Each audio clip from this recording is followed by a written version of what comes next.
Hello everyone and welcome to Until the End of Time. My name is Werner. Thank you for joining me. This episode is going to be another episode with Dexter Drake and Jacqueline Fine, a continuation of episode 3. This episode I'm going to be bringing these two into a standalone playthrough of a later scenario in that same campaign. But before I get to that, I'm actually going to want to talk about a rules question that came up yesterday. That was kind of mind-boggling, so I would love your input. So this question was around Olive McBride and Jacqueline, or in general just multiple token reveal effects. So for those of you who don't know, Olive McBride is an ally. You could exhaust her whenever you would reveal a Chaos token to instead reveal 3 tokens and choose 2 instead of and ignore the other one.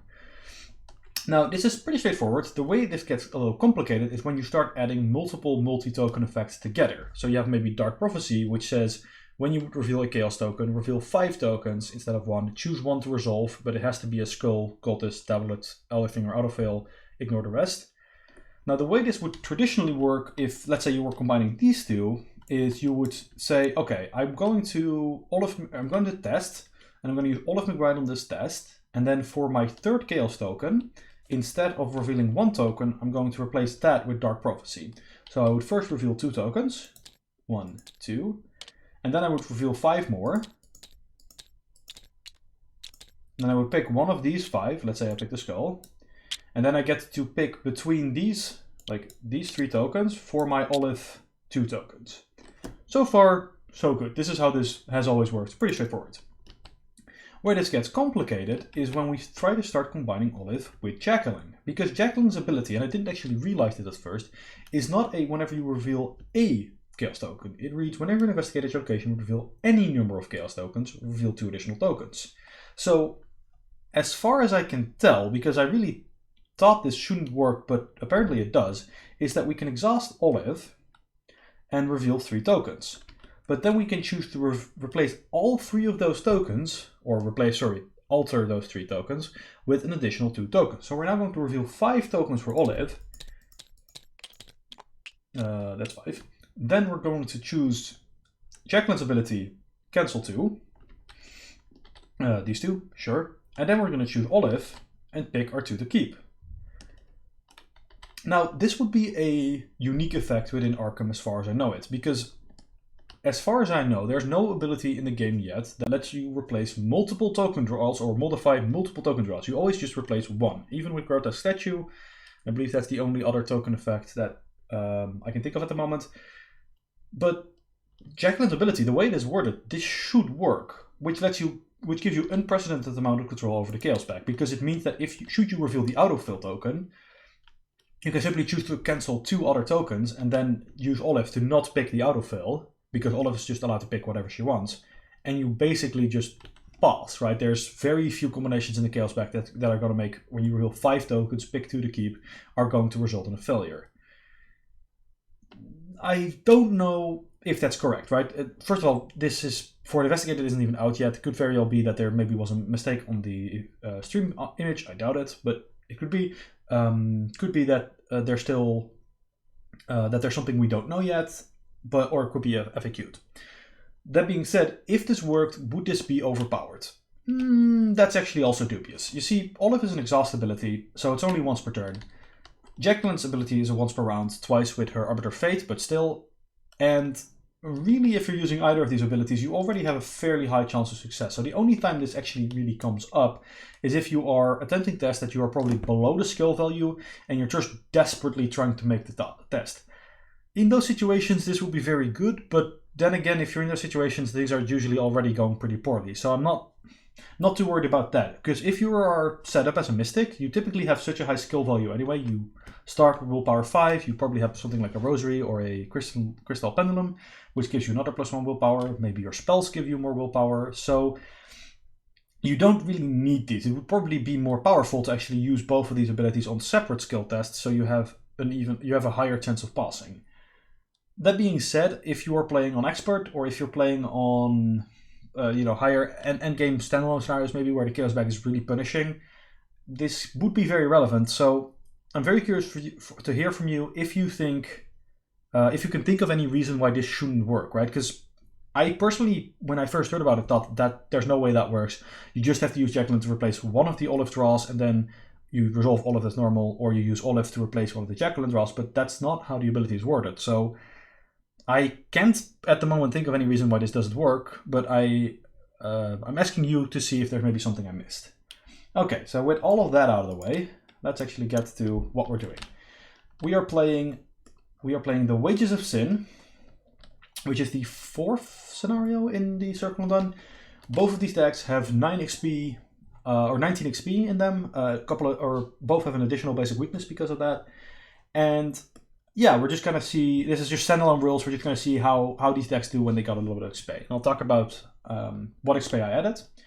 So for Jacqueline, I added first and foremost 6th Sense level 4. So in the previous video, we saw 6th Sense level 0, which when we revealed a Skull, Cultist, Tablet, or Elder thing, we let us investigate at a different location instead of the one we were at. 6th Sense level 4, if you haven't tried it, it is insane. You investigate, you get +2 willpower, and if a special token other than the autofill is revealed, you may choose a revealed location up to 2 connections away from your location, and you are now investigating it as if you were at the chosen location in addition to your location. You may use either shroud value. This ability is completely bonkers. It lets you double clue as often as you can hit those special tokens. You have an infinite number of uses, you get +2 willpower. This card is bananas. If you haven't played with it, it is awesome. For the remainder, I decided to upgrade the other spell, is Shard of the Void.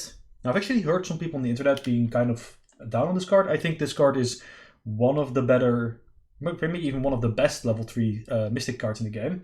So this is from the end of Forgotten Age, and it reads Seal 0 and uses 3 charges. Now, if you haven't played with Seal before, what Seal means is that you go into the Chaos bag and you remove the named token. So in this case, we pull a 0 out of the token bag. And that's pretty bad. That is negative at least, because the 0 is usually a pretty good token. But in this case, we get to use that 0. We get to use the seal token as a charge, essentially. We get to use it to fight. We attack with willpower instead of combat and deal +1 damage. So that's pretty straightforward shriveling stuff. We get +2 willpower if there's a 0 token for every 0 token field here, but we don't really want to seal that many 0 tokens on here because we want the 0s in the bag. So usually what I'm doing is throwing them back immediately. If there are particularly high fight enemies, I might keep them sealed for a little bit, but generally you want to toss them off again. And the main reason you actually want to toss them off is because every time you reveal a 0 token during an attack, you seal those tokens on Shard of the Void, and the attack deals +1 damage. So you get another use, because you can, that 0 gets sealed again, you can spend it again, and the attack does +1 damage. I have personally found this card to be very strong. It is definitely better than Shriveling level 3. And the only reason I think people like, or the people that are running Shriveling level 3 right now, is because they want to use Arcane Research to go from Shriveling level 0 to 3 to 5, because Shriveling level 5 is better than this. But, you know, that's comparing a 5 XP card to a 3 XP card. It's not entirely fair. And with Jacqueline's ability to manipulate tokens and do all kinds of weird shenanigans, I think we're going to be seeing a lot of 0s. That would be awesome. You just basically get, you know, maybe 7 or 8 uses out of this card. The final XP card I got is Recall the Future, also from Forgotten Age. And it is a ritual augury card that whenever you start a skill test, you name it Chaos Token. And if that Chaos Token is revealed during the test, you exhaust Recall the Future, you get +2 value. If you do not reveal the token, you do not exhaust it, you do not get anything. This card's surprisingly powerful. I've used it in Patrice a lot, and it lets you pass skill tests you have no business passing, right? It just, sometimes you're 1 over the difficulty, you just name -2, and suddenly, you're passing, right? The card is great. If you haven't played with it, I definitely recommend playing this. Okay, now over on Dexter's side, let me just clean this up real quick. There we go. Don't worry, I have duplicates in my deck. I haven't really done anything too crazy with Dexter. I had some difficulty actually thinking of what to spend my XP on. I think that will get easier when we play with him a bit more, but I've gone for the extra slot permanent cards from Essex County Express. So I have a copy of Relic Hunter, which gives me an additional necklace accessory slot, and I've gone with Charisma, which gives me an additional ally slot. As you saw in my last video, I had 5 allies in my deck. I have the same amount this time, although it's a slightly different lineup this time. So this allows me to have 2 allies in play, which is pretty nice. So the switch out is last time I had the Dreamer guy. I don't remember his exact name off the top of my head, but he had 9 resources on him, and whenever you succeeded by X, you got money. Now I've switched him out with David Renfield, who is from Carcosa, and you can exhaust him, put Doom on him to get resources. Now you don't have to place a Doom on him, but you get resources equal to the amount of Doom on him. And if he has at least 1 Doom, he gives you +1 willpower. David's awesome. He's a cheap ally. He has 2 health soak, which is kind of relevant in Mystics. They don't often get a lot of health soaks. And as long as you can reliably kill him, which is 1 cent is actually kind of useful there, because you can use like a Ward of Protection horror to kill him. He's not that big of a deal, and he can get you a lot of money. So yeah, I definitely like David. Wanted to try him, and I felt that him and the other resource ally would be a bit too much. So, but with this, I have made some other changes to this deck, but you'll see those as they come across. They're pretty minor stuff. It's like upgraded spells and the like. Okay, now let's talk a little bit about the scenario. So normally this will be the 4th scenario. I've skipped scenarios 2 and 3, and we're just going straight on to Wages of Sin. We are going to go ghost hunting. Why don't I just read the text? Scenario 4, the Wages of Sin. Ever since your encounter with the ghost in the witch house, you have been forced to reconsider everything you know about life and death. Keziah Mason died over 200 years ago, but her spirit remains in the spectral mist, the same mist you encountered in Joseph Meyer's manor. One question lingers in your mind as you consider the events that have transpired. Does Keziah's spirit linger because of the mist, or is the mist caused by her presence? Which is the disease, and which is the symptom? The more you delve into Arkham's history of witchcraft and persecution, the more restless you become. Night after night you are assaulted by terrible dreams, dream of death and decay, of guilt and sin. There is an evil that dwells in the city, an evil that has long remained hidden in the darkness of Arkham's past. What's worse, your inquiry has reached an impasse. You believe that if you can find the coven of witches you saw in the woods that fateful night, you might be able to learn more about Keziah Mason or of this unspoken evil. As you go through the morning routine, your eyes drift across one of the smaller headlines of today's newspaper. Ghost sightings on Hangman's Hill? Residents of Uptown claim to have seen human shapes in the thick fog emanating from Hangman's Brook. It couldn't be a coincidence, could it? Then the realization dawns on you. If it is witches you seek, the only place you can be certain to find them is 6 feet underground, in the place where professed witches were executed all those years ago. Searching for specters in a graveyard may not be your safest bet, but you're not sure one can stay safe in the city anymore. And then we proceed to setup. Now there's a bunch of setup stuff. I've done most of this. Important to note is that every one of these locations is 2-sided. One side that does not have the spectral trait and one side that has the spectral trait. This will come into play during the scenario. Otherwise, we also have 2 encounter decks, one without the spectral trait and one with the spectral trait. I believe that is all the relevant cards. I should probably explain the spectral encounter deck a little bit. So during the setup of the scenario, 2 encounter decks are constructed, a standard encounter deck and a spectral encounter deck. Generally speaking, whenever an investigator would interact with the encounter deck, that investigator should use the standard encounter deck. However, at a certain point in the scenario, locations may flip over to their spectral side. While an investigator is at a location with a spectral trait, that investigator should use the spectral encounter deck instead of the standard encounter deck for all purposes, unless otherwise noted. This includes drawing cards from the encounter deck, as well as searching, looking at, revealing, or otherwise interacting with the encounter deck, or encounter discard pile, in any way. It also includes abilities that trigger when the encounter deck runs out of cards. If an effect specifically refers to the standard encounter deck or spectral encounter deck, it interacts with the specified deck regardless of the investigator's location. Each of the 2 encounter decks has their own discard pile. Whenever a card with the spectral trait will be discarded, it is placed in the discard pile for the spectral encounter deck. All other encounter cards are discarded in the discard pile for the standard encounter deck. Note, flipping a location over from one side to another during a scenario does not reveal the new location. We have the layout and then we have the resolution, so let's get to work. Agenda 1A, the Hanged Man. 12. Surrender yourself to the path of sacrifice. Consider the good of all before you act. Let go. 8 Doom. In pursuit of the dead, you have come to Hangman's Hill to investigate reports of ghost sightings and strange activity in the woods the last few nights, and to learn more about the witches who once hid in Arkham's past, witches who have since emerged from the shadows in pursuit of some unholy purpose. Locations cannot be flipped over. 6 clues to advance. We start at Hangman's Brook, which is a 4-shroud location with 2 clues. Action, resign. Whose priority was this anyway? Originating from a natural spring near the peak of Hangman's Hill, the narrow, shallow brook fills the surrounding woods with a quiet, peaceful bubbling. The brook winds down the hill southward, forming the western border of Arkan's Uptown district. And we have some haunted fields, which give each spectral enemy here +1 horror value.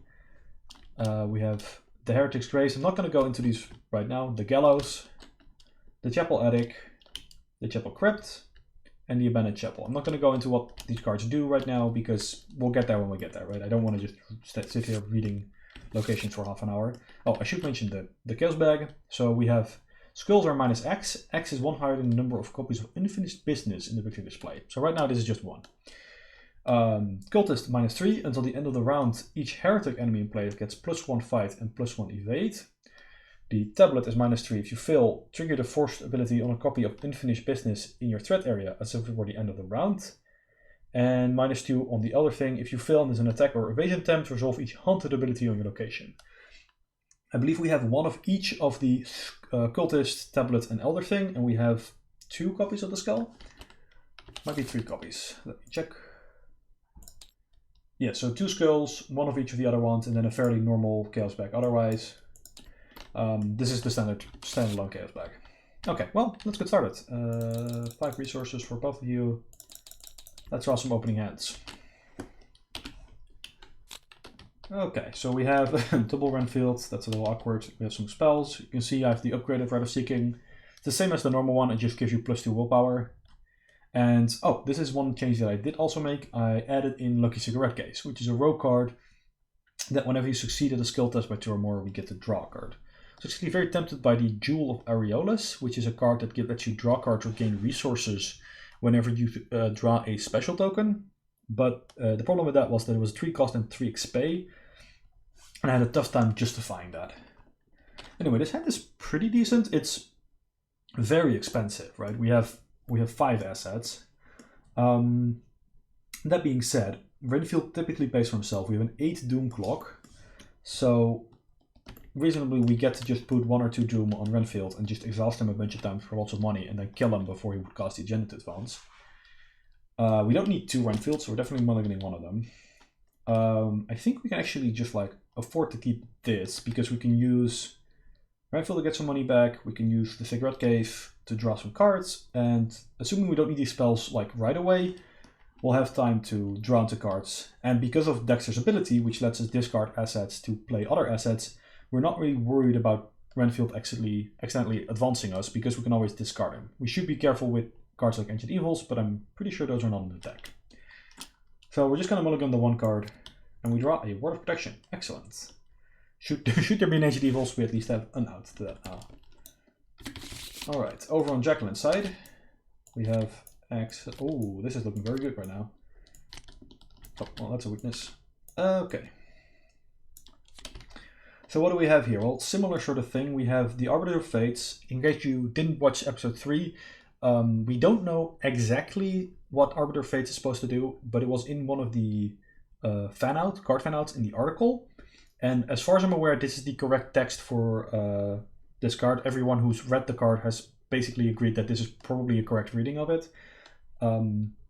If you want, you can look up the introduction article for the Investigator starter decks and check for yourself. We don't know her weakness yet, or her signature weakness, which is, I believe, Dark Future. If we...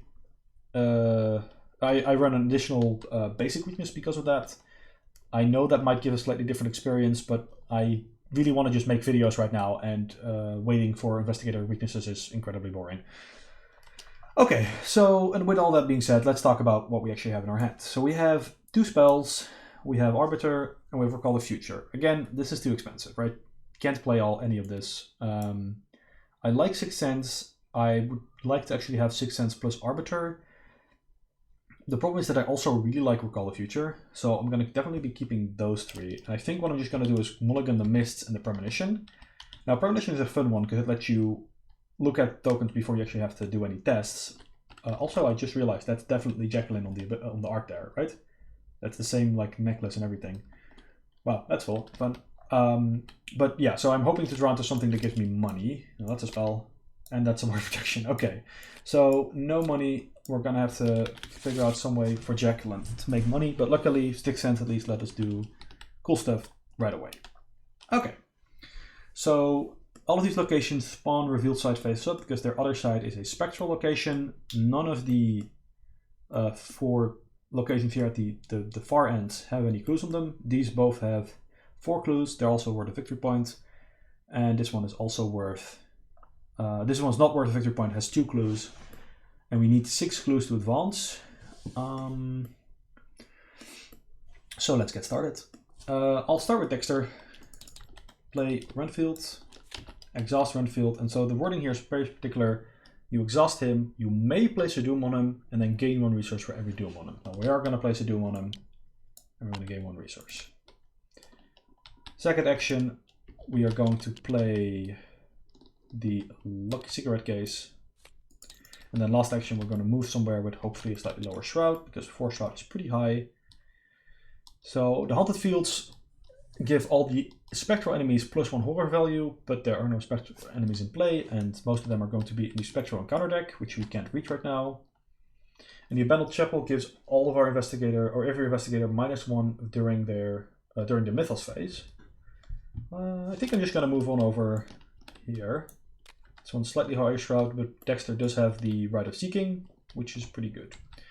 So that's Dexter done. Over to Jacqueline.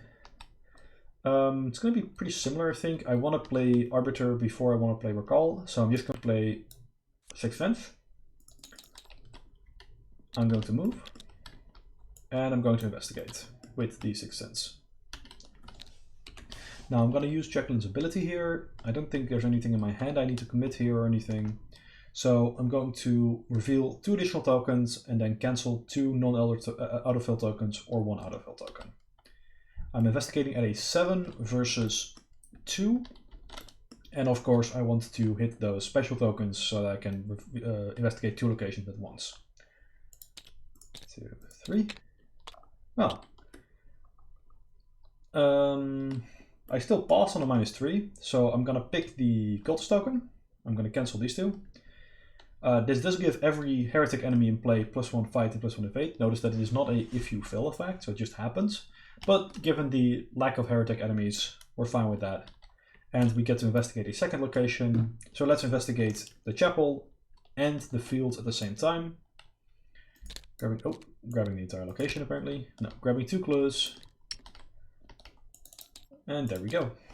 I'll make sure this is correct. Yeah. Well, that's Jacqueline done. Let's go to upkeep.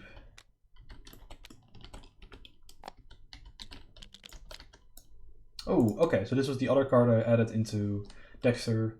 It's the 4 of Cups, which is a tarot card.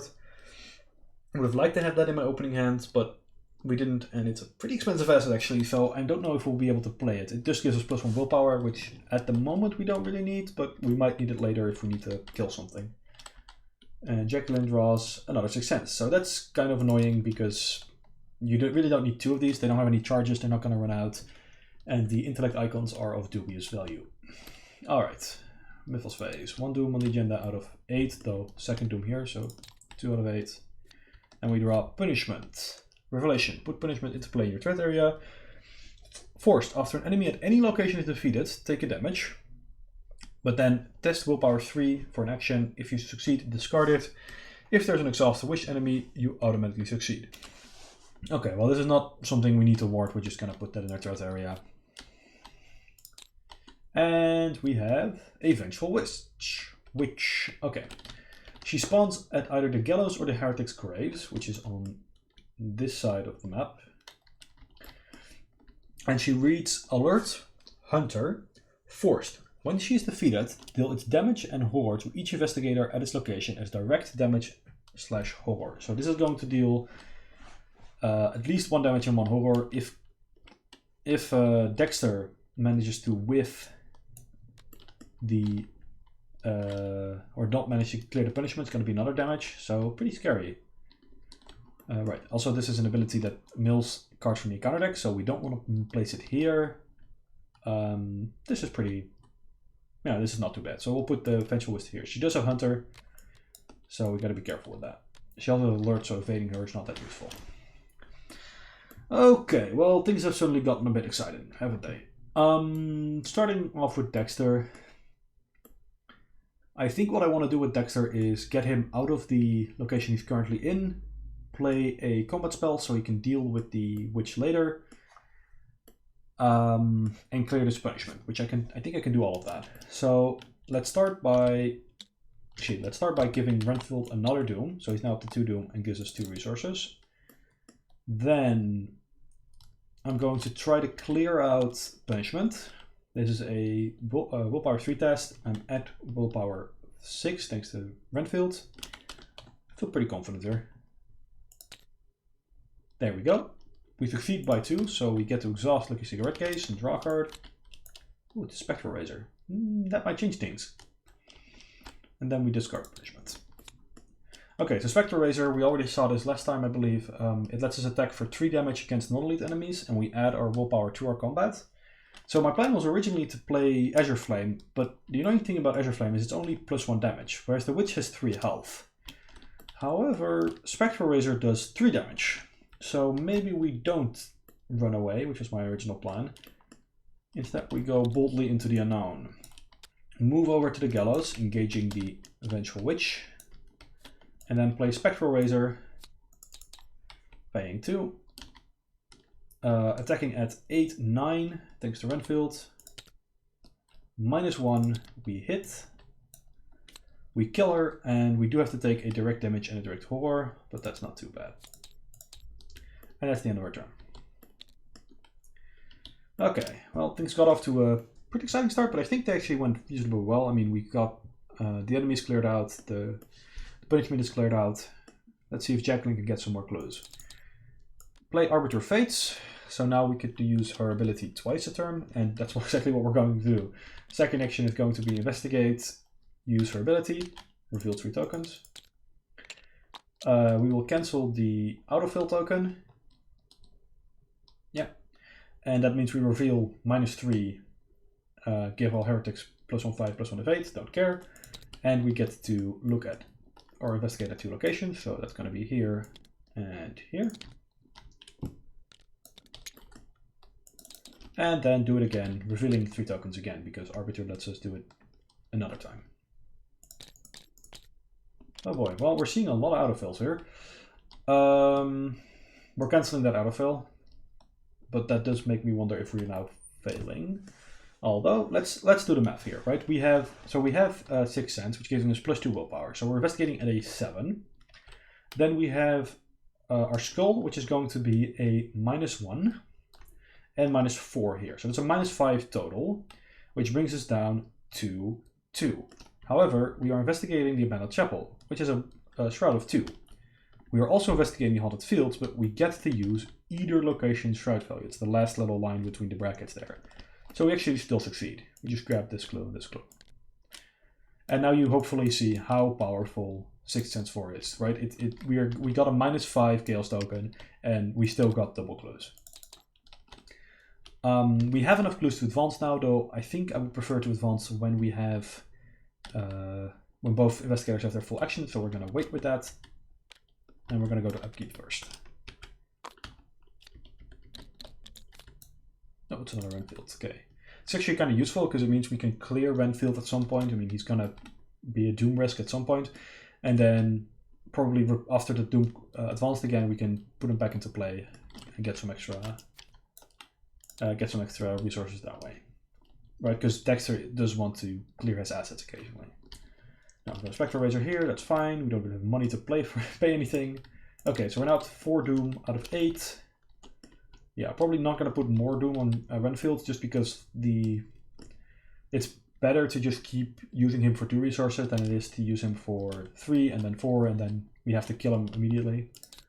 Because I do want that +1 will. Okay, racked. We get -1 to each of our skills. To the first skill test we perform, and a similar test to the punishment. We can test willpower 3. If we have a witch, we succeed. And we have Bedeviled. Cannot trigger action ability. Ooh, that's bad. Because that shuts off our 6th Sense. So we're going to have to want to clear that. We could cancel it with Ward of Protection, but I don't think it's a test we will fail very easily. Lack of willpower boosts a bit annoying, but yeah, we'll just let that one resolve. It's not the worst card we could draw. All right. Well, we have 6 clues, or rather, Jacqueline has 6 clues. Let's advance. The barrier between. Soft chanting guides you to a gloomy clearing near the abandoned chapel. A circle of witchweed surrounds the clearing, swaying gently in the breeze. At the center of the clearing, a cloaked woman kneels in front of an unmarked grave, far from the remainder of the graveyard. You watch in quiet for a few minutes while the woman sings an old, somber melody. It reminds you of somewhat of a child's lullaby, soothing, but with a dark gravity that betrays its purpose. As soon as the song ends, the woman cloaks dissolve into mist, and you vanish in a swirl of shadows. Spawn one of the set-aside heretic enemies at each of the following locations. Add 4 clues to those locations. Add 1 clue to each other location. Or 2 clues, sorry. Check the campaign log. If you have 3 or more mementos listed under mementos discovered, you understand the tragic lyrics behind the witch's song. Each investigator puts into play 1 set-aside spectral web asset under his or her control. According to the standalone rules for the scenario, we do get the spectral web asset, so I'm just going to quickly place all the heretics and do all the clues. Okay, done. So, what these do, okay, heretics. 4 fight, 2 health, 3 evade, monster, geist, witch, spectral, and elite traded. Each heretic gets plus 4 health, so each of them has 6 health. While a heretic is in a non-spectral location, it gains aloof and cannot be engaged or damaged. Fast action, spend a clue to parlay. Look at the heretic's other side without resolving its text. Forced, after the heretic is defeated, flip it over and resolve the text on the other side. 1 damage and 1 horror. There are 4 of these, which are going to be our objective. We'll get to that in a second. Also, we just got the Spectral Web asset, which is a 0-cost asset. Spell, action, investigators at your location, spend 1 to 3 clues as a group, fight. Use this ability only to attack a Geist enemy. You may choose to use your willpower instead of your combat for this attack. You get plus X skill value and deal plus X damage with this attack, where X is the amount of clues spent to trigger this ability. So, a couple of more things to point out. First of all, you do plus X damage. So if you spend 1 clue, you're doing 2 damage. If you spend 3 clues, you're doing 4 damage. You may use willpower instead of combat. In this case, we are going to, because our willpower is much better. But yeah, this is often work. If you have played Undimensioned and Unseen from the Doomwitch Legacy campaign, this scenario is very similar, though it has a lot fewer of the mechanics that made that scenario annoyingly. Notably, we can attack the heretics without using the spectral web if we want to, right? If we don't have any clues or we just think our normal weapons are better, we are totally allowed to do that, which is one of the big things that makes Undimensioned and Unseen so annoying, is you have to use that willpower ability. Anyway, enough about that scenario. Let's talk about this one. In Pursuit of the Living. With the mist comes the revenant of the past, witches who were executed hundreds of years ago and whose hateful spirits have returned to wreak vengeance upon the living. If you can banish them, you might learn more of the Covenant's secrets. Fast, flip your location over, group limit once per round at each location. Clues cannot be discovered at non-spectral location. Objective, banish as many heretics as you can. If there are 4 copies of unfinished business in the victory display, advance. So our goal right now is to find, or to banish each of these heretics. In order to do that, we will have to defeat them and then do something on the other side, right? These have story text on the other side. And importantly, they have aloof while they are at non-spectral locations, but once we flip these locations, they lose aloof. And also importantly, once we flip their locations, we cannot find clues at the current side, right? We cannot at the non-spectral side. And this creates somewhat of an annoyance for Jacqueline, who would really like to discover clues. But we're going to have to figure some way out of that. Annoyingly, I think our best bet is actually to try to use Dexter to lay the smackdown on this heretic. Yeah, I think that's actually probably a good plan. So we're going to use Renfield. Give ourselves 2 more resources. Alright, do we want to try to clear Wrecked? Yes, no. Probably. If we put down Azure Flame, we can use that to try to attack the Spectres, which seems pretty decent. Yeah, let's do that. Spend an action and 3 resources to play Azure Flame. That doesn't come with resources. Should have 4 charges. And then we have to decide whether we want to try to clear Racked or not. If we don't, we're going to have to do it next turn probably, and I don't like that. So yeah, we're just going to, second action, try to clear Racked. We get -1 to this test, so we are 5 versus 3. I'm not going to commit anything, let's just try it. -3. If you fail, trigger the forced ability on a copy of unfinished business in your threat area. Well, we don't have one of those, but we do fail.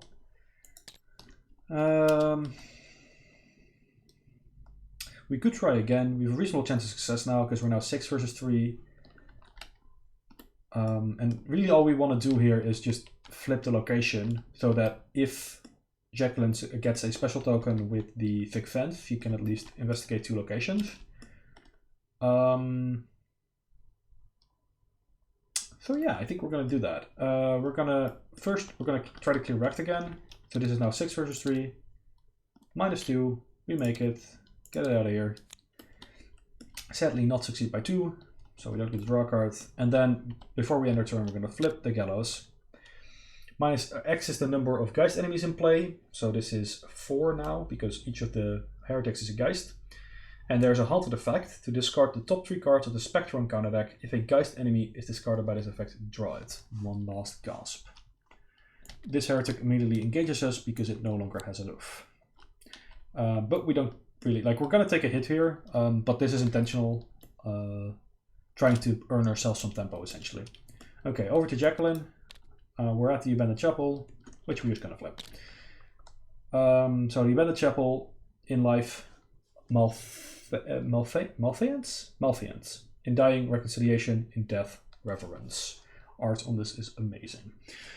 Spectral, still victory 1, and it has gained the Haunted ability. Whenever we trigger its Haunted ability, we get -1 to each skill until the end of the round. Okay, well we can't trigger action abilities on cards we control, so we have to deal with that first. We're just going to try to clear that out, use, no, not Spectral Web, sorry, Arbiter Fates to reveal 3 tokens. Alright, we will choose to cancel Cultist token and Elder Sign, because Jacqueline, whenever she cancels her Elder Sign effect, is draw a card. So we draw a card, we get a -1, so we pass. Get out of here. Okay, and now it's time to get this show on the road. Let's just start. Okay, so second action is going to be Thick Fence. Get some clues somewhere. Yeah, going to use Jacqueline's ability. Sorry, I'm trying to think about like long-term planning because I do want to get another asset in play at some point. But this is fine. Yeah, we're just going to reveal 3 tokens and investigate. 1, 2, 3. Okay, excellent. Cancel these 2. Get the skull. -1. We make that easily. We're going to investigate here and here. We can use the lower of the 2 shroud values. We will choose this shroud value. Now, for a final action, we could do a whole bunch of things. We could investigate with Defiance. We could draw a card, we could gain a resource. Kind of tempted to gain resources because we have a couple of pretty good spells in our hand.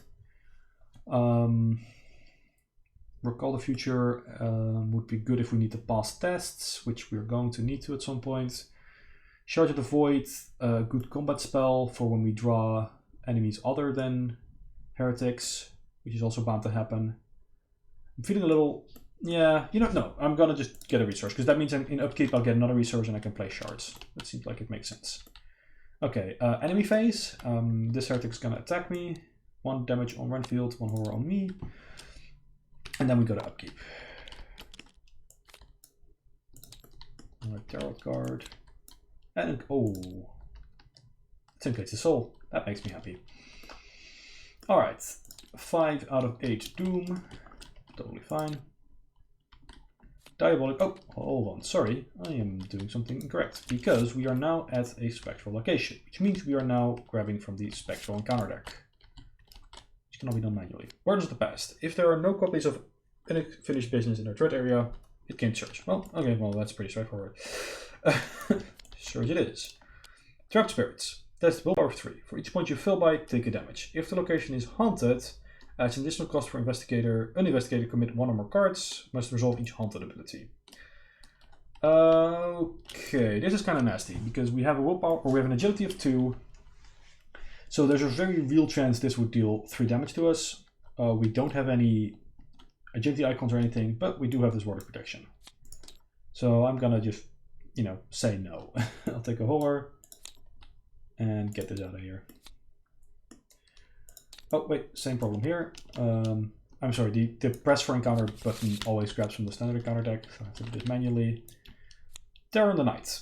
There's willpower 4. If you fail, put it into play next to the agenda deck. If you fail by 3 or more, it gains Surge. And when there are 3 copies next to the agenda deck, discard all of them, and each investigator takes 3 horror. The nice thing about this is that there's only 3 copies in the entire deck, so you have to fail. If you pass one of the tests, it becomes a lot less painful. So in order to increase my odds, I'm going to play Defiance, which puts me up to 6.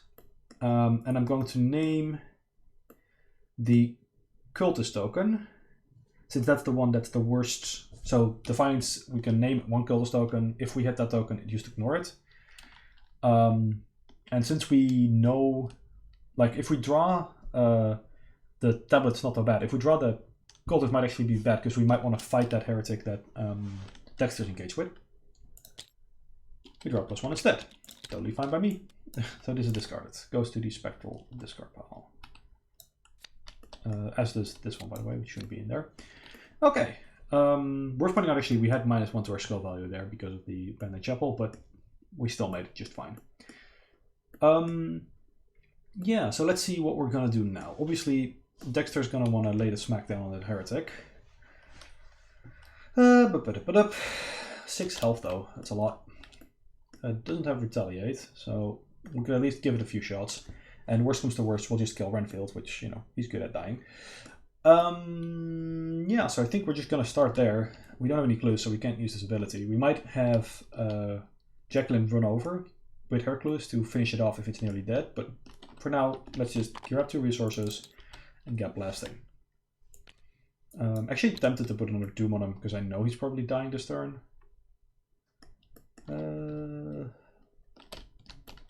Yeah, you know what, why not?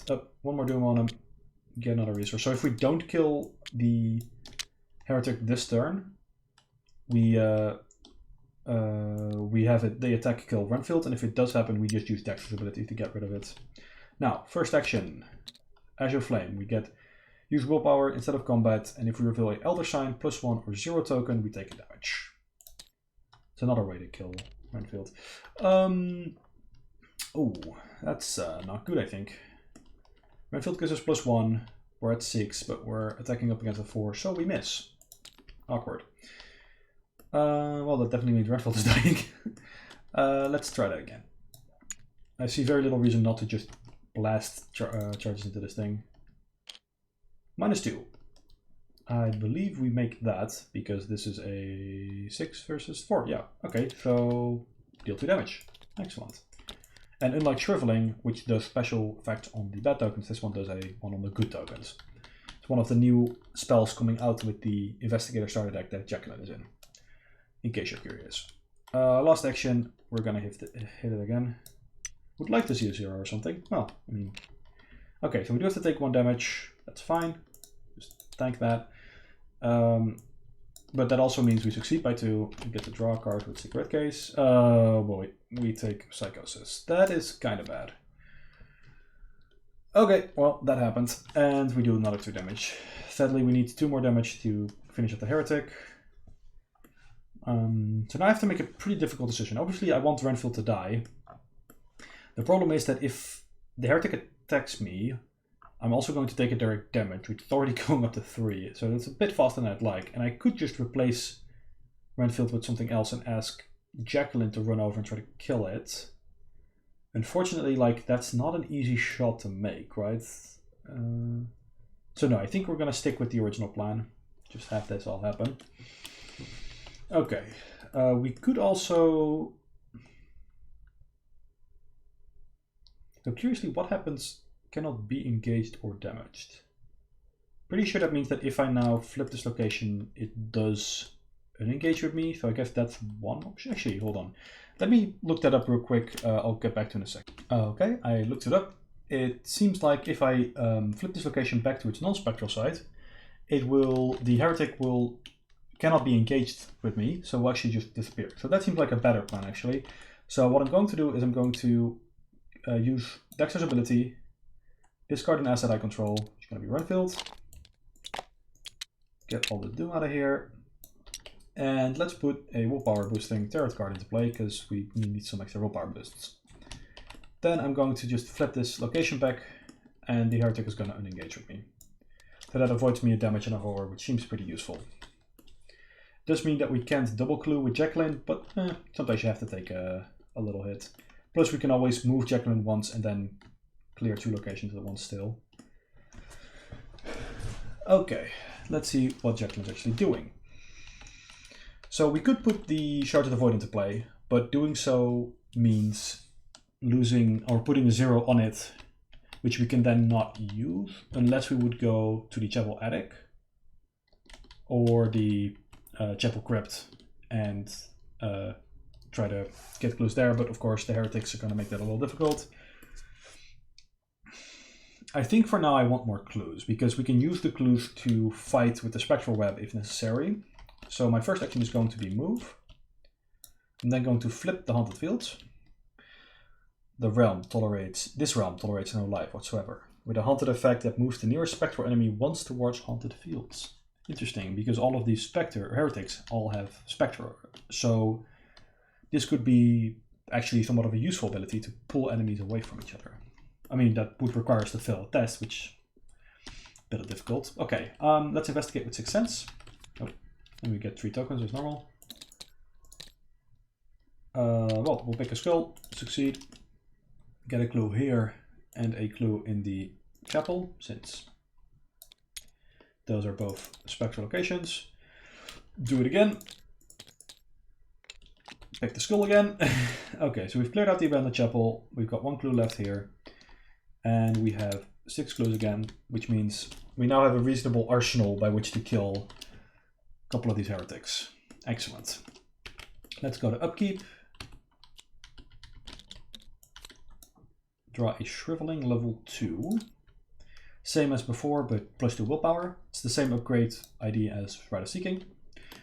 And another Spectral Razor. I feel like the game is trying to tell me something. The telling it's trying to tell me is stabbing. Okay, Mythos Phase. Doom on the agenda. 4 out of 8. We no longer have Renfield. May he rest in peace. Now Dexter's going to draw from the normal encounter deck. And he draws Wracked. Okay. That's totally fine. Oh, wait, but Jacqueline is not going to draw from the normal encounter deck, because she's at a spectral location. She will draw... Ooh, that's an enemy. She will draw the Malevolent Spirit, who spawns at the Chapel Attic or Chapel Crypt, which is on the right side of the board. While it is at a spectral location, it gains Hunter and +1 damage, +1 horror. Forced when it is defeated by damage except by a spell or relic. Instead of discarding it, heal all damage, exhaust it, and move it to any spectral location. Interesting. So it's going to spawn in a non-spectral location and does not get Hunter. So for now we're fine. We will have to kill it with spells or relics, but luckily not only do we, of course, as mystics have plenty of spells, it's also the Spectral Web is a spell. So we have options here. Given the, let's say, state of Dexter's board, I think it is wise for Jacqueline to try and finish this heretic off. Yes, so what I'm going to do is have Jacqueline go first. First action, uncage the soul, putting Shards of the Void into play. So we already talked about this card a bit during the introduction. It is in my... Oh wait, that's not how that works. We don't have to duplicate it, we just have to pull one out. Okay, so I'll just delete that one. Yeah, so there's one fewer 0 in the bag, but we have a 0 sealed here now. And we can spend the 0 for a Shriveling-like attack. We're going to move. We're going to flip this location. The heretic loses aloof and immediately tries to engage somebody. Let's have it engage Jacqueline because it's her turn. And we will attempt to kill her using the 0. So we're putting the 0 back in the bag. Just making sure that I didn't mess that up and now have too many 0s in the bag. I don't. So this is an attack with using willpower And we would have gotten +2 willpower if we still had 0 shield on here, but I think, despite the fact that we only have willpower 5, we're probably going to make this test simply due to the nature of Jacqueline's ability. No, we don't. Yeah, so we're just going to exhaust Arbiter and just gonna try it. 3 tokens. 1, 2, 3. Well, cancel the Elder Sign and the -4. We'll keep this +1. Since we cancelled the Elder Sign, we draw a card. Oh, well, that's kind of unfortunate. But we still succeed. Okay. So this heretic is dealt another 2 damage, which defeat it, so it creates a forced effect. Unfinished business. My bones. What have they done to my bones? The wraith is mangled and corrupted nearly beyond recognition. Something has torn through its inside and ripped its soul to shreds. Keep this card in your threat area. This side, face up. Forced. At the end of the round, you must either choose and discard 2 cards from your hand or flip this card back to its enemy side. Action. If you are at Heretic's Grave and it has no clues on it, test Willpower or Combat 4. If you succeed, the ghost is banished. Resolve the text below. Okay, so Heretic's Graves. The fortunate thing is that we've actually got a pretty decent first Heretic, which is to say the Heretic is not on the other side of the map where we have to go. We just have to go here, clear this location from clues, and then we can do the test. Now, Jacqueline's pretty good at willpower tests, so I'm not too worried about that. We're going to be losing 2 cards every turn. That's painful, but we did have a lot of card draw early, so we'll be fine. Okay, Dexter's going to be pretty straightforward. First 2 actions are going to be clearing the Psychosis. Last action is going to be attempting Wrecked. We do get -1, or this -1 skill penalty on this one, but because Jacqueline has only used her ability once, we'll use that here. We do fail on ties thanks to the 13th vision, which applies to every investigator location, but let's give it a shot. Yikes. We'll just pick the -3 here. Which puts us at, oh boy, that's a fail, isn't it? Yeah, because we're at 6, we draw -3, which would put us at 3v3, but then we fail ties. So unfortunately, despite our best efforts, and we actually got a pretty ridiculous token set here. This is the worst 3 tokens basically in the bag. We sadly fell. Actually, we were 5 versus 3 because we get the -1 here, so yeah, we don't make that. Okay. Well. Let's go to upkeep. Draw a card. Oh, nice. Gain a resource. Alright, this is good. This is multiple clues. This is what we need to clear these locations fast. Now we have to discard 2 cards or flip this card back up. We will discard a Spectral Razor and a spare 6th Sense. Let's go to Mythos phase. Do them on the agenda, and they'll both draw from the Spectral counter deck. Ooh, Realm of Torment. When the turn begins, resolve each haunted ability on your location. When your turn ends, test willpower 3. If you succeed, discard it. Tempted to ward this, except for the whole part where I don't have a ward of protection. This is a really painful one, because when you draw it, you're just going to have to hit the haunted effect at least once, because there's no way to get rid of it before your turn starts, if you don't ward it. And a Trapped Spirits. Again, agility test. If we fail, we're gonna take some damage. We have another ward. I'm tempted to use it because it really isn't hard for this thing to deal 3 damage to us. Yes, okay. Ward of protection, cancel 3 damage. Okay. Now we're gonna have to figure out how to navigate what we have going on right now. Awkwardly, we have a... So the location we want to go is the Heretic's Graves, but we also have the other Heretic there to contend with. I think I'm going to let Dexter go first, try to scout the area. So first thing, we have to trigger this haunted effect. To discard top 3 cards of the Spectrum counter deck. If a Geist enemy is discarded, draw it. So please no Geists. No, okay, it's just 3 treacheries. Yes. We're going to move here. And now I have to decide very carefully what I'm going to do. I want to get rid of, I would love to get rid of Wrecked. I'm also tempted to play the Shriveling Or the Rite of... No, not the Rite of Seeking. I think Jacqueline has Clue getting on lock. We should probably make sure we can kill this heretic as well. And we can... We could also play Renfield, because somebody is going to have to soak that hit that's about to come in. So yes, we're going to... Yes. Second action is going to be playing Renfield. We'll put a Doom on him and get a resource back. This also gives us +1 willpower. Then we're going to test Wrecked. Outer Sign, awesome. You may return an asset from your player to your hand, then draw a card. Okay, well this definitely succeeds. This changes a lot, I think. So first of all, we're going to draw a card with Cigarette. Actually, hold on. No, this is... We have to resolve the Elder Shine effect first. We can't draw the card first. Because this is when the test is successful, but the Elder Shine effect is upon revealing the Elder Shine. So I could pull the Azure Flame back to hand, which gives us a recharge on the spell charges, basically. But if we do that, we might end up... Like, it's not our best spell. And I'm now kind of tempted to grab David back to reset the Doom, basically. Yeah, I'm going to do that. Get David back. Then... Draw the card.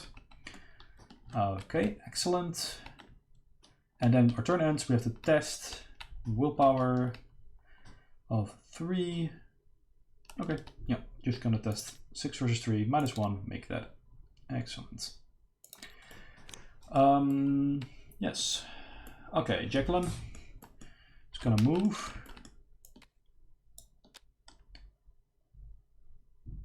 We are going to flip this location, which gives it a haunted ability, heal 1 damage from each heretic and each witch enemy in play. Will you be remembered? Which also causes this heretic to lose aloof. It's gonna go on Dexter. Since my goal is to try and clear this location... Oh, I can't actually do that. Huh. I missed a clue somewhere. I forgot Sixth Sense isn't going to let me clear this location. Well, our next action is going to be play Read the Signs. Going to use our ability. So, if you haven't played with this yet, it lets you add your willpower to your intellect and then double clue. In addition, it also cancels effect like Haunted. So, if we should we fail somehow, we still end up canceling the Haunted effect. 2, 3. Cancel the autofill, which gives us with -3. Puts us at a 5 versus 4, totally fine. We get 2 clues. Bit closer than I'd like, but here we are.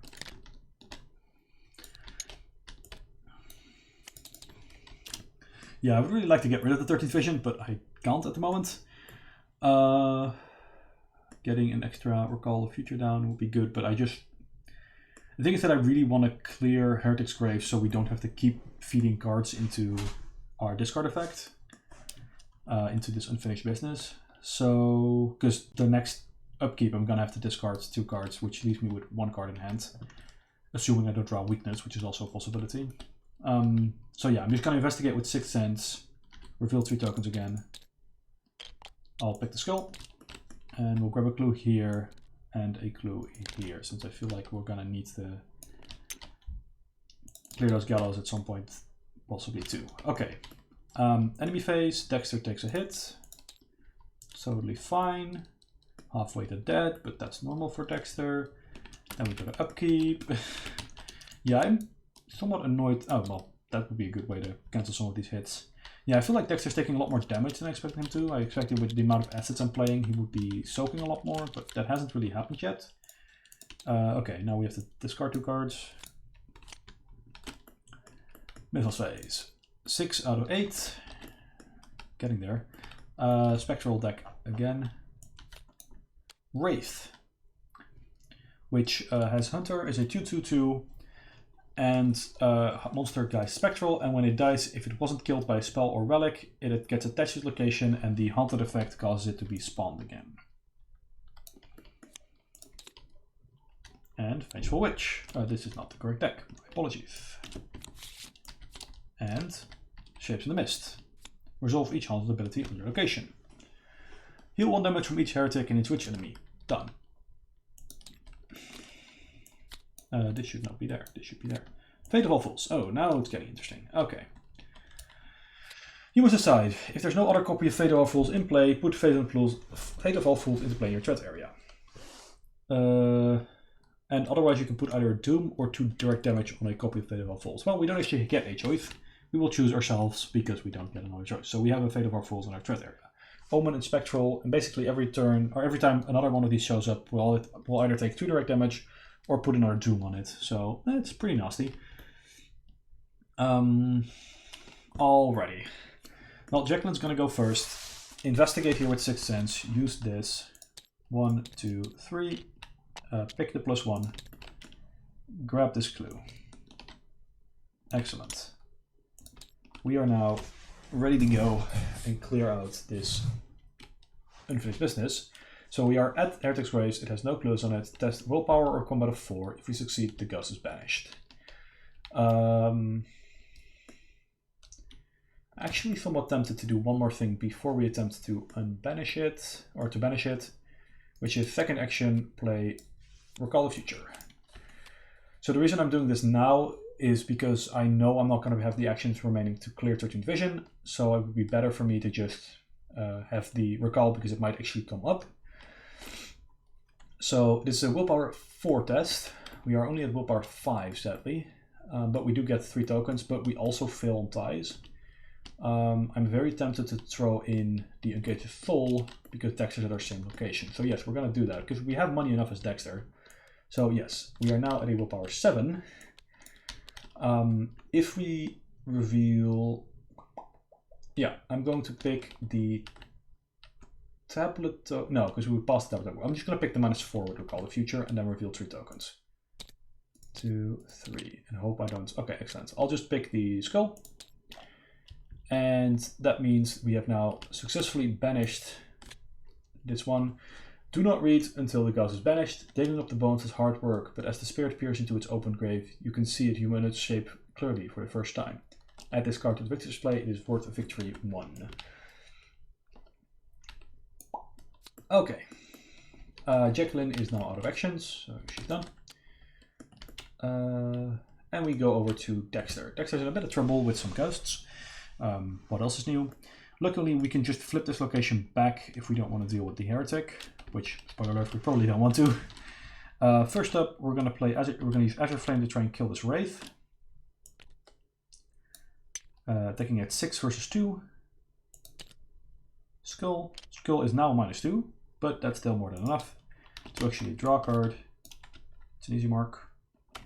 And then defeat this wraith. Wraith is killed. This should also not be in here. Wraith is killed permanently because it is killed by a spell asset. Then I'm going to flip this location.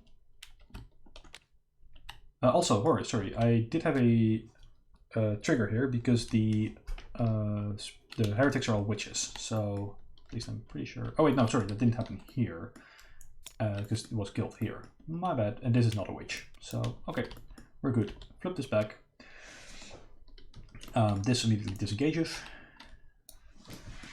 which gives us a little bit more time to put cards in play and not get murdered by witches. We're gonna discard Azure Flame, or that isn't an action. We're gonna use Dexter's ability. We discard an asset or control. Well, Azure Flame has no more charges. And let's put a Shrouding into play for 2. Let's also put a Lone Wolf into play. Okay. That leaves us with one more action. I think our plan is to kill this heretic, then run on over and try to kill the rest. Or sorry, banish. We're not killing anybody here. And seeing our current Doom count, I think I'm just going to play but not activate Renfield. We might need him later. Okay, so that's everything crazy done for now. I could have actually also cleared the 13th Vision, but I'm hoping we'll have a chance to do that later. Ooh, Rosary, nice. And we have a Scrying Mirror, which lets us perform the Reveal Chaos Token step before we actually do anything else in a skill test.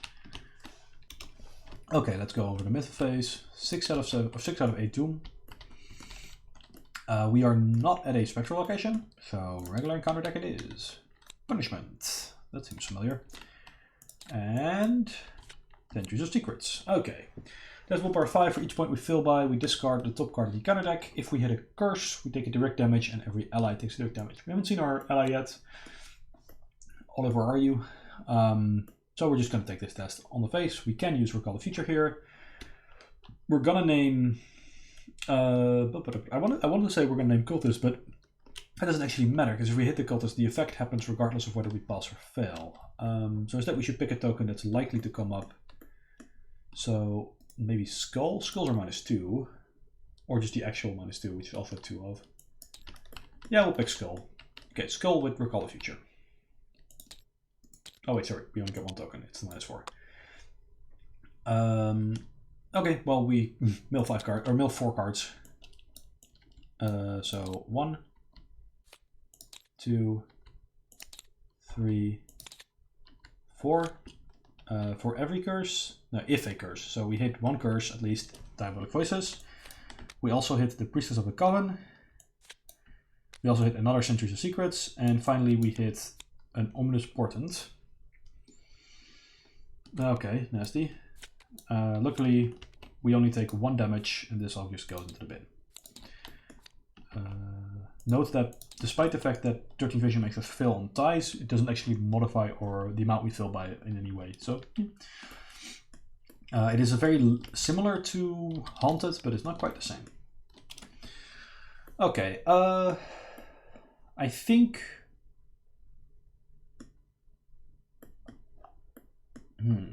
I think neither of them is exceptionally well set up to go Ghost Murdering right now, but I would like to keep up the tempo, so I'm gonna try to. Sorry, I'm buzzing all over the place with my camera. I shouldn't do that. I'm gonna try to have Dexter manipulate some of the treacheries around the place, and then let Jacqueline just kill the ghost. So first thing Dexter's gonna do, he's gonna take the first turn. He loses out on his Lone Wolf resource. Okay, he's gonna clear 13th Vision, action, and then he's gonna clear Punishment. And before we get any further, we're going to use Renfield because we're advancing next turn anyway, so putting it in there is no problem. And we get a free resource. Elder Thing, -2, no problem. This is gone. In fact, I believe we might even have succeeded by 2, because we get +1 from here and +1 from here. So yes, we'll draw a card. It's another Shriveling, awesome. Well, that's Dexter done. Then Jacqueline is going to flip this location, which causes the Heretic to engage immediately. Make sure I'm not missing anything. Yes, okay.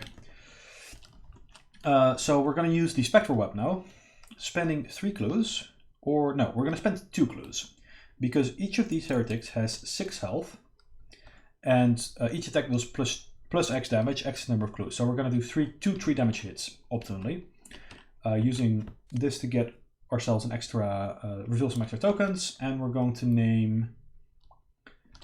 Well, let's see. What are we afraid of? We're afraid of -4. We'll name -4 with Recall the Future. The main thing we're actually afraid of, which we're now going to see. Oh boy. Well, this is just a party, isn't it? Right. So our options right now are all awful. Basically, we can either cancel these 2 tokens or the autofill token. We'll cancel the autofill token because otherwise we're failing anyway.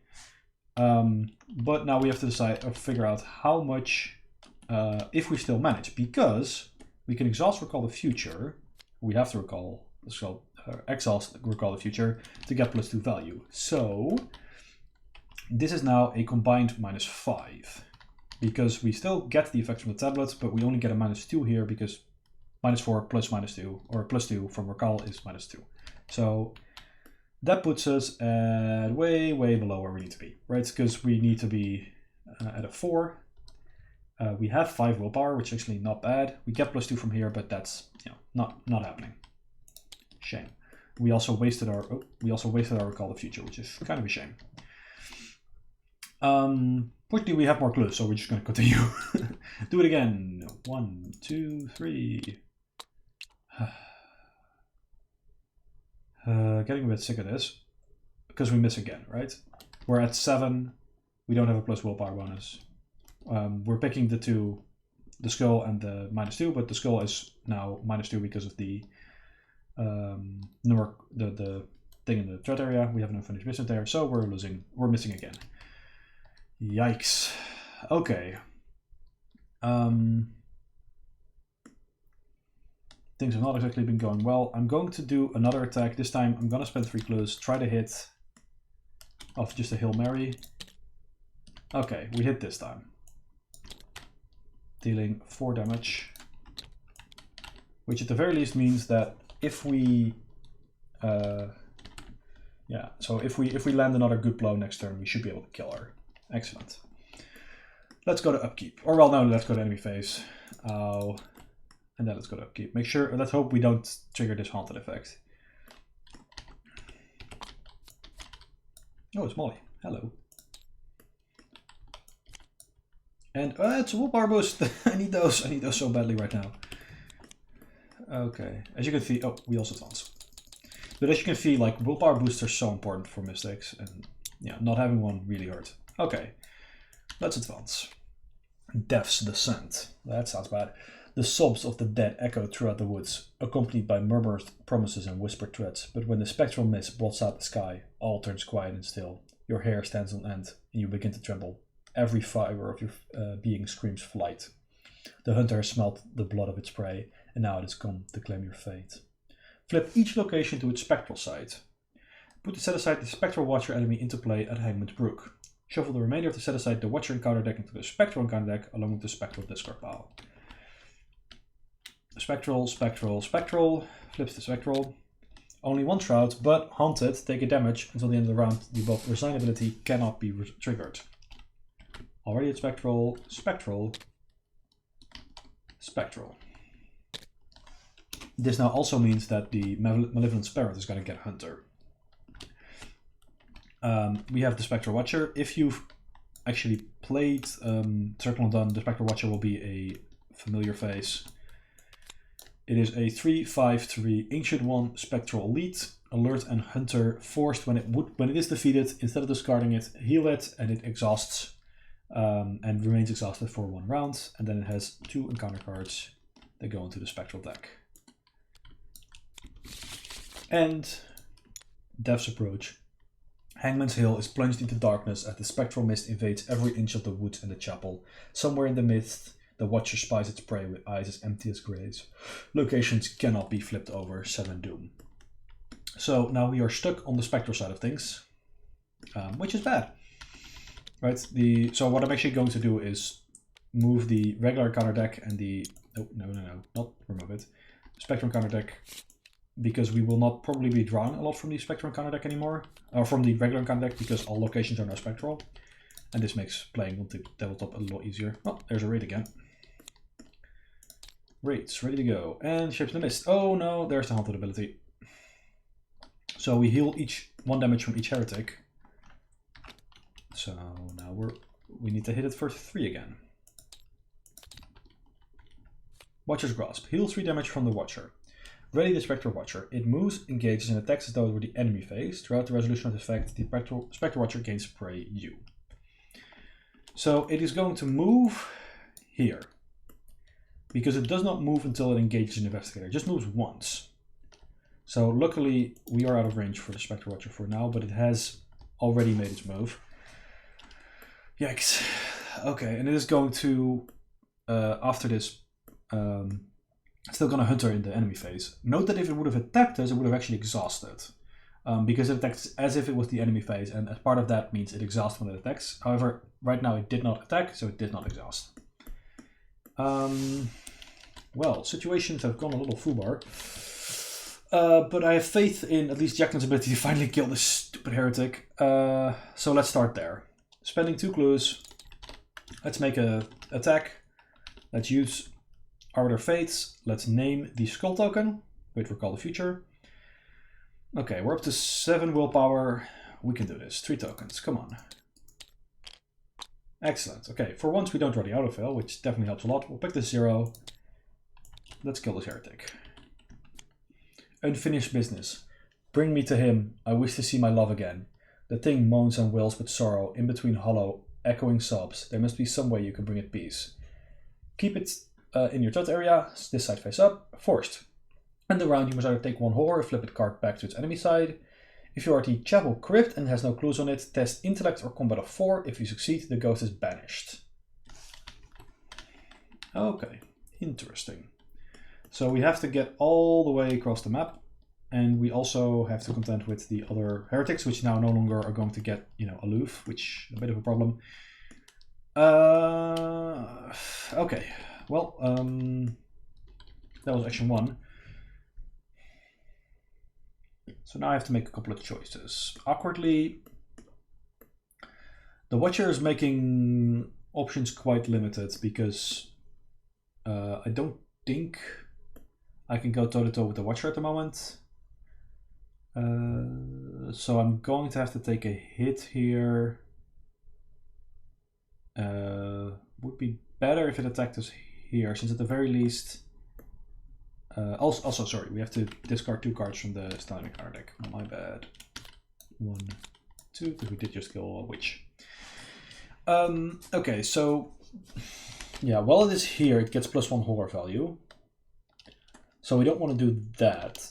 But unless we can deal 5 damage to it, 5 damage to it this turn, we're not going to be able to kill it. Or therefore, we're going to have to take hits. And we could either have it hit us here or there. But actually, I'm willing to gamble a little.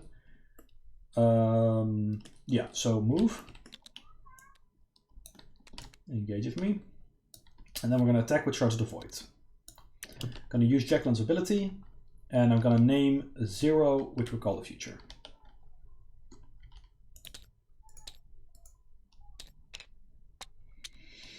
Okay, not what I wanted, but it's what we got. I will choose to reveal the skull token. I'll cancel a Elder Sign, so get the draw card. Oh, that's at least good. It's premonition, and I get to do 2 damage here.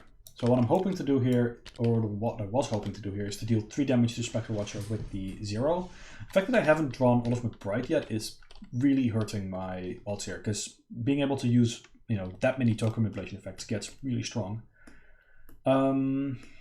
So I have to now decide to get the research from Lone Wolf. I have to figure out if it's possible to avoid the Watcher attacking, and if not, what I'm gonna do then.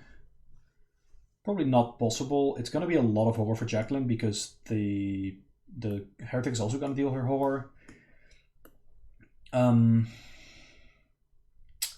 That being said, there might be some things we can do. One of the big things is that Dexter does have this deny existence, which lets us cancel all of the horror, at least from the attack. So if Dexter were, say, engage the Watcher here, he would only take 1 damage. Still more than I'd like, but maybe it is what it is. I assume I got the Lone Wolf's resource already. I'll put a 2-1 here and get a resource. Murder with Shriveling. Please die. Thank you. That's also the 0 I wanted with Shards of the Void, damn it. Okay, get a card from Secret Case. It's a War Protection, excellent. I'll move. Okay, let's see if we want to do any shenanigans with flipping cards in and out. No, I think we're good on that front. Just going to engage the Watcher. Yeah, because the Shriveling only does 2 damage, so not really worth trying to shoot at here, because it won't kill it anyway. Okay, enemy phase. The Watcher is going to hit for 2 damage, or 1 damage and 2 horror. Damage is going to go on Renfield, and we're just going to cancel all the horror.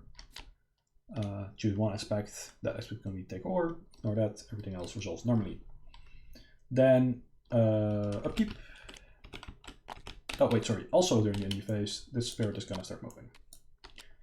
Luckily, it's only a 2 health enemy, so we can probably kill it pretty easily if we ever get there.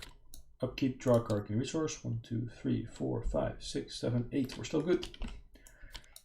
Alright, gain a resource and then take 1 horror from this ability.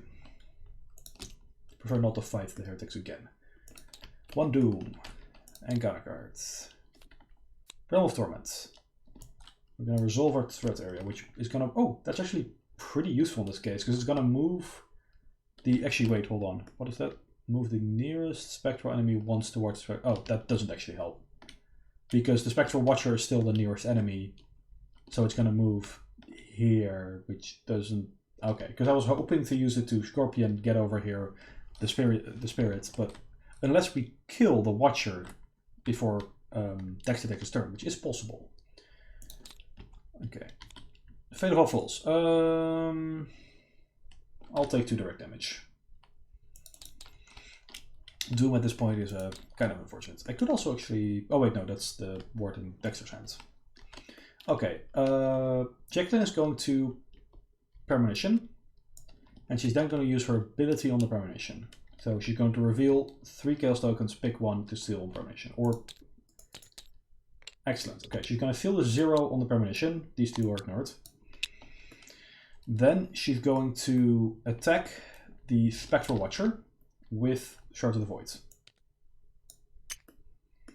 The attack reveals the 0, so the attack deals +1 damage, and that 0 is sealed. Now, for those of you who are also playing on Tabletop Simulator, make sure to return the 0 to the bag first, then pull it out here. If you start messing with it, it's very easy to get the Chaos bag to glitch out and break, which annoyingly stops you from basically playing this scenario. It's very unfortunate. Anyway, that attack deals +1 damage, so it's actually a 3 damage hit. When the Watcher is defeated, heal all damage from it, disengage it, and exhaust it. I actually realized that what I wanted to do still doesn't work, but at least the Watcher is dead now. No scorpioning, but so be it. Well, this seems to have gone pretty well, so, you know, what's good once is good twice, right? Move. We got another Malevolent Spirit, or we got, they're all malevolent, let's face it. Chuck this 0 in there. Let's reveal 3 tokens for Jacqueline's ability and try to get another hit in. I'll pick the 0, I think. So seal another 0 back on the shards, so that was a free attack essentially. And we just obliterated that Geist. Because if it is not defeated by Spell Relic, it is healed. But no, go away. Nobody likes you.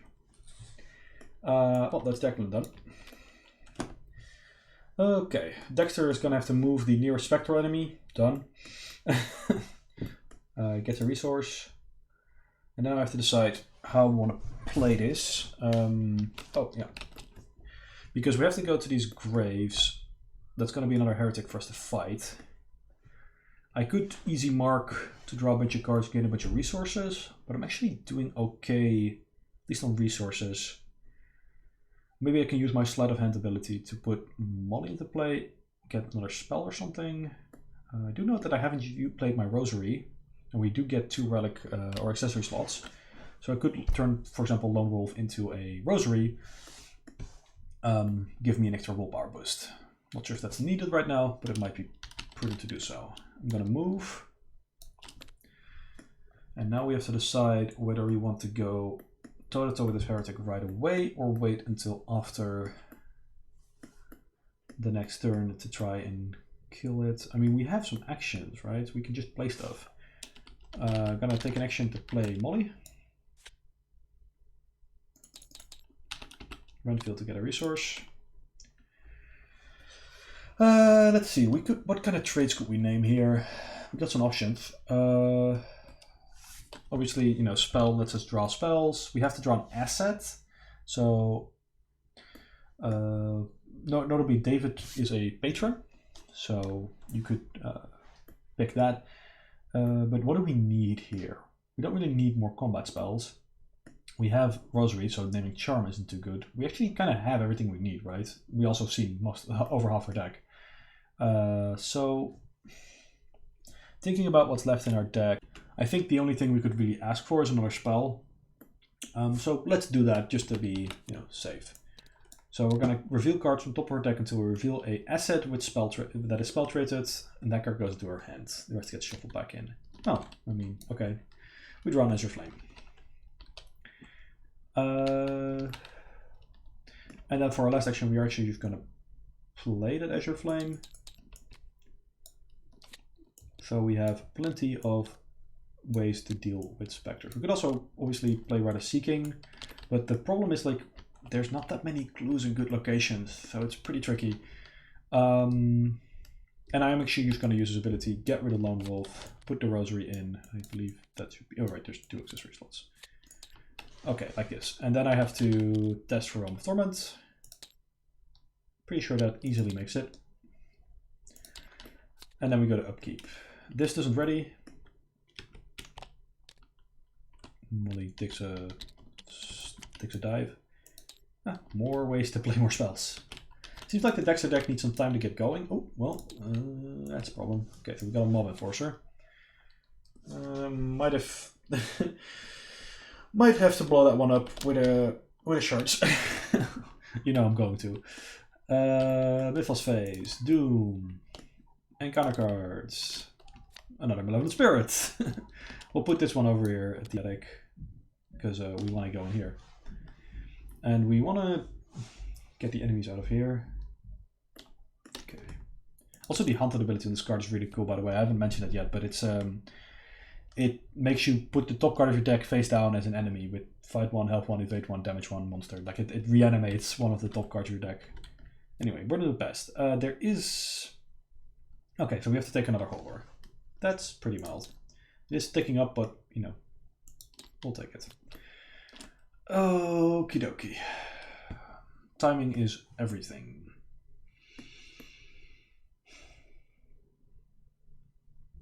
Yes. We're gonna launch a one-man assault on the heretic here as Dexter. Try to get that cleared as much as possible. And then we'll have to decide with Jacqueline whether it's worth trying to pay 4 or to just pay 4 here, or just to try to kill it with the shards. I feel like I've gotten pretty lucky. On the other hand, I don't think I'm going to get the opportunity to play a lot more cards from my hand. So maybe it's just okay to just pay the 4. But we'll get to that once we get to that. Right now, we're going to let Dexter go first. Move into the Chapel Crypt. Heretic engages. Okay, let's see how much damage we can do here. I think I'm going to start with the Shrivelings because they're more potent. Or, well, not more potent, but they have the external power boost. And I really just don't want to miss. So this is just straight up, yeah, willpower with roughly 4 billion boost, I think. Actually, it's so +2, +1, +1, +1. So I'm attacking at a 10. Slightly overkill, but what do you want? This is a -2. I do take a horror, which I'm gonna put on Molly. Pardon me. Attack again. I actually think it's fine to use the Archer Flame here. We also get to draw a card, sorry. Oh, awful art and pretty nasty ability here. I think it's fine to actually use the Ether Flame here because we are so far over. We don't need the +2 willpower boost here. We're pretty set up. Of course, now we're going to draw a... Oh, I guess we draw a skull. I was like, of course, now we're going to draw a Elder Sign +1 or 0, take a damage, take another horror. That whole spiel, but no, it didn't happen. We actually drew a skill. Okay, so this is 4 out of 6 damage. Need to land a couple more blows. I don't think there's a lot we want to do here.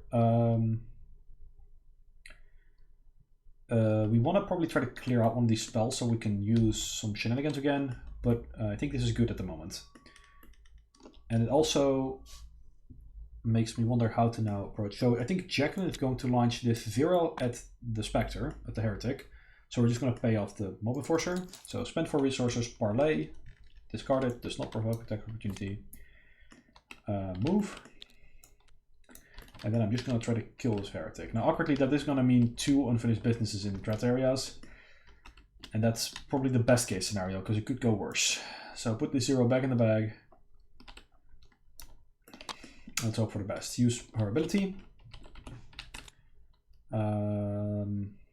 Recall a future naming -2 token. Pick 0, of course, because we are attacking with Church of the Void. Sorry, I completely spaced out for a moment. Forgot what thing I was using to attack, but yes. Get the charge back. Use deal 2 damage. Kill it. Defeat it, rather.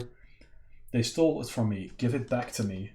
The spirit searches around it frantically and gasps at you with desperate eyes. You must have lost something important, but what? In the round, you must either lose 2 resources or flip this card back to its enemy side. If you are the Chapel Attic and has no clues on it, you can test Intellect or Agility 4. Succeed test, the ghost is banished. Okay, so the good news is we can actually afford to pay for both these. The bad news is, oh boy, we have to get these out of here quickly. The good news is, I believe, do we have to clear all clues? Yeah, we have to clear all clues. So we can clear all the clues here. There's no more ready enemies here, so it's only Shroud 3. Hopefully that means next turn we'll be able to banish the horror ghost. And then we can run over to the chapel here. I just realized this thing is Hunter and it's going to attack us in enemy phase. Whoa. Yeah, so let's go to enemy phase. Malevolent Spirit moves over to here. It's going to attack one of them. Hunter, +1 damage value, +1 horror value. Annoyingly, if it didn't get the +1 damage value, it would have been fine to give it to Dexter. Now it's a little trickier. I mean, if I give it to Jacqueline, she's gonna effing die. So no, it's gonna go here. It's gonna deal 1 damage, which goes on Molly. It's gonna deal... Actually, no. Yeah. It's gonna deal 2 horror. 1 here, 1 here. And then it's gonna deal another direct horror with hypochondria. Oh boy. Yeah, well, this is the party we're living in. Also, is this ready yet? No, it's not. Okay. We are now readying that. Okay. Draw cards, gain resources, check hand size. Hand size is fine. Awesome. More soak. Come on, Olive. Yes, it's Olive. Called shot. Sadly, we can't afford to pay for her, but you know, because now we have to take 1 horror and pay 2 resources. Okay. Mythos phase. Doom. Also, yeah, so Watcher's ready again. Fate of All Fools. Well, 2 direct damage would kill her, so let's do a Doom. Let's not... Actually, wait, we have a Ward of Protection. Let's do the Ward of Protection. I think that's a good idea. Put that horror on... Wherever I put it's gonna kill something, right? And if I put it on myself, it's probably gonna be me, so let's kill Molly. Sorry, Molly. I believe I haven't paid for that yet either, so... And then a Wraith. Great, more ghosts. Also, annoyingly, another ghost that is making this location be fixed route. Let's... Okay, showtime. Renfield, put another Doom on him. Get another resource.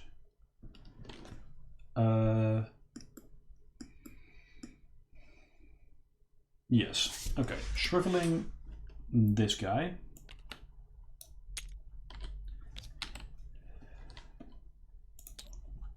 Kill him. Shriveling the heretic. Or sorry, the Wraith, my bad. Kill it.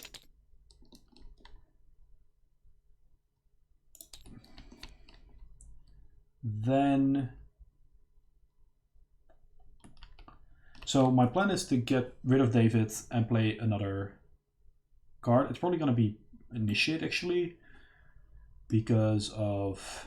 I want to replace... Well, I can't replace Shriveling with Shriveling, so the problem is that in that case I'm losing... actually, I have 1 action left, right? So I could use...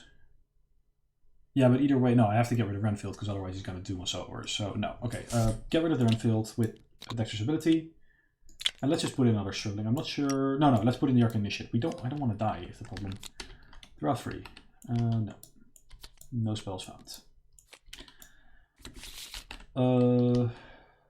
Yes, I'm actually just going to uncage for Rite of Seeking. Yes, that seems good. Next turn I can just get rid of the Arc Initiate for a Shriveling if I need to. I also have this Azure Flame. We'll see what happens. Okay, this is finally clear of enemies, so it's a 3-shroud location.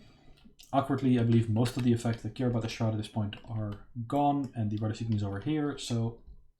Not sure if that was optimal play, what I just did there. I'm worried that somebody's gonna die, so I wanted to play more soaks. Not sure if that was correct, because obviously, like, ghosts are gonna start flipping back pretty soon if I don't hurry this up. And Sixth Sense isn't exactly the best card for clearing a 4-clue location, which is the big problem. Because what I basically have to do now is investigate here twice. Now the good news is if this is successful, I can also investigate here twice. But that still means, because I don't have to grab a resource, and then in upkeep I can take 1 horror and lose both my resources and be fine. Okay, so investigate. 3 tokens. Okay, cancel the autofill. That leaves me with a -4. Oh boy. Shroud here is... Okay, it's only 3. Phew. I do get to investigate here. Also, I could have used shenanigans there anyway, so... Skill value for investigation, okay. Actually, in that case, I believe that still works, so either way, I'm probably fine. Investigate again, name minus... No, you know what, name the tablet token. I just don't want to fill with the tablet token. Okay, pick skull. Well, you don't already autofill Jacqueline, you're probably fine. And then I'll grab a resource lost action. Okay, enemy phase. Spectre Watcher hunts to here. Ready everything. Draw a card, gain a resource. Draw a card, gain a... Ooh, that's nice.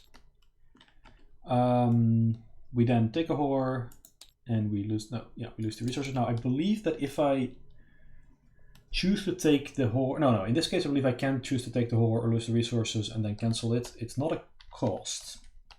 Because sometimes there are like costs, like pay 2 resources if you don't flip it back over. But in that case, if you cancel the cost, you still don't get the effect. But in this case, it's not a cost. So I could choose to keep my resources or my horror, but in this case, I believe I'm actually just... I'm more likely to die from a sudden unexpected treachery than I'm from either of these, because at least I see it coming. So yeah, we'll play it a little safer. Be very careful with the Watcher here as well. We're gonna take a hit from him. Oh, okay. So this surges. This is a Terror Knight. Sorry, I'm not talking about what I'm doing. This is if we get 3 of them, everybody takes 3 horror. Okay. Yeah. So it's gonna attack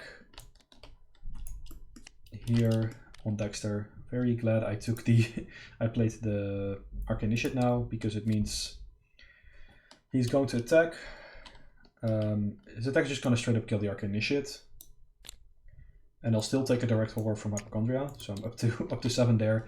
But the Watcher does exhaust now, because it attacks as if it were the enemy phase, and during the enemy phase, enemies exhaust. I believe the Watcher's Grasp is the only effect in the game that does it like this. All the other effects that enemies attack outside the enemy phase usually don't specify that. This is pretty useful or pretty nice right now. On the other hand, like, Dexter's 1 effect away from death, basically. And the resign location is over here. Maybe we don't have to resign, right? So we could get the 4. We have 1 already. Judge Spirits. Glad I kept that kept it deny. -1, that will be 2 damage. I would prefer not to die. Deny existence. So Judge Spirit deals damage equal to the points you fell by, and I would have failed. It's a willpower agility 3 test. Obviously could have shenanigans with skill tokens, but no, don't want to. Okay, let's try to get this this Geist buried. So note that the Watcher is engaged but unexhausted. I think Dexter's gonna play Easy Mark. He's gonna go first. Play Easy Mark. What is it? Gain 2 resources and then draw a card. Then you can play another copy. So gain 2 resources and draw a card. Please be okay. No, it's not. I was hoping for a soak there because I'm terrified. Petrified. Yeah, I feel like pushing my luck. Okay, I'm gonna use Jacqueline's ability and Rite of Seeking here. Try to clear 2 clues here. Excellent. Okay, I'll pick the 0 because if I picked Skull, I would have ended my turn immediately. Grab these 2 clues, and I am now also Cigarette Case. Draw a card. Okay, Lone Wolf. Now I have to decide what to do. I doubt I'll be able to clear everything, clear all 4 raids. Well, period. But I have 1 action left, which is not enough to clear this. If I take another horror, I die or go insane. Actually, no, that's not true. I have a Holy Rosary. Oh, well, then this makes it a lot easier. I'm going to start laying the smackdown on the Watcher. because I want to be able to one-shot him if the time comes where that is necessary. So just launch an attack at the Watcher. A Elder Thing, -2. I do not fail, so just put a new 2 damage here. That's for later. That's for later Dexter to worry about. Okay, Jacqueline. We have a location here that we can clear. Or we have cleared. So now we can banish the guys. I believe it is this one. Yes. So if we are at the Chapel Crypt and it has no clues on it, we can test Intellect or Combat 4.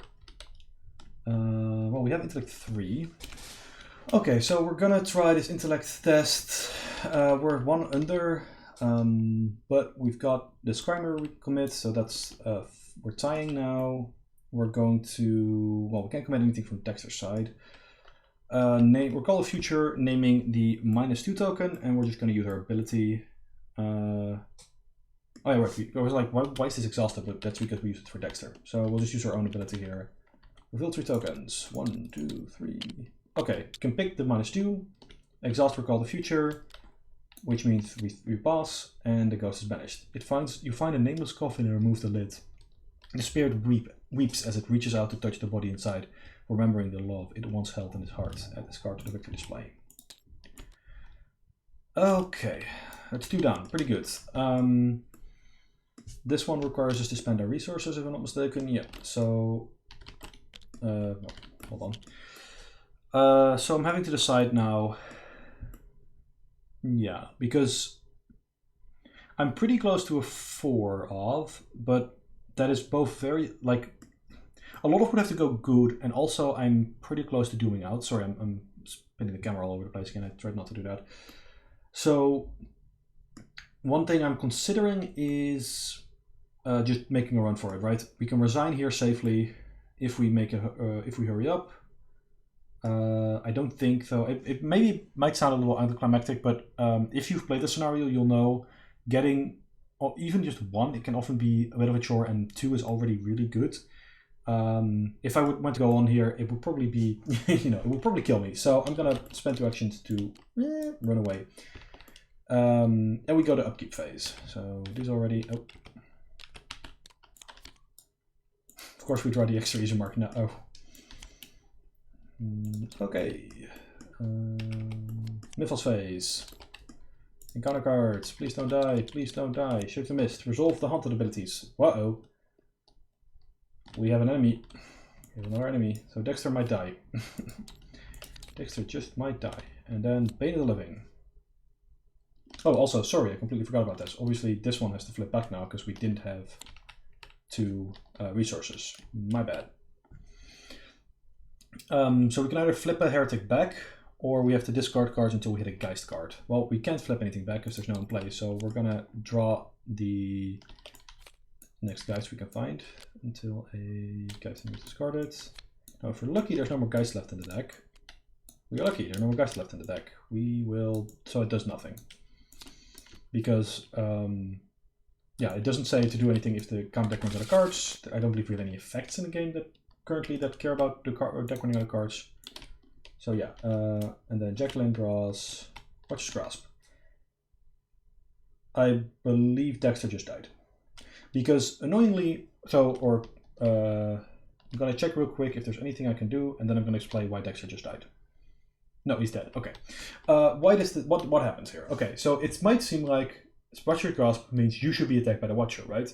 Well, no, it just makes the Watcher attack, and it gets Pray You, but it doesn't get Pray You only. And if you know the Pray keyword, it only is basically a tiebreaker. Now, the Watcher's already engaged with an enemy, so it's just going to move, engage, and attack as if the enemy phase. Well, it's already engaged, doesn't have to move anywhere, so it's just going to make an attack.